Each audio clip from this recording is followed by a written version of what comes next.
since they beat us, they did not lose. They won 7 games. So said to the guys, when they start something good with us, let's finish it today, because it was us who gave the good run.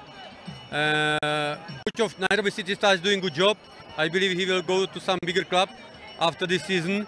So it was not easy preparation against them. They also prepared something against us. But at the end of the day, we are, I think, more hungry, even good support of the fans. So it's always good to play with the support, and we gave them 3 points. Look, I took the guys to Nakabongo burial place, where the Wanga King is buried, and I told them, look, this is what is the history, what is the maybe your grandparents, or grandfathers, grandmothers, where are they from? This is our hood.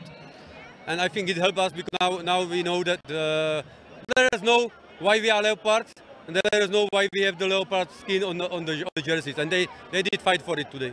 Up to the management, I asked management to help us with the field as much as possible, because sometimes this field is not nice, but if management give us support, they did the best. So when we have this field, we can play everywhere. Especially to the management, I gave them some list of the players which I want. I will repeat again.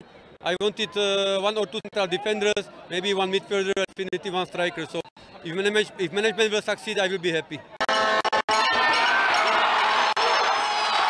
Congratulations to Leopards, wamekuwa na mchezo poa.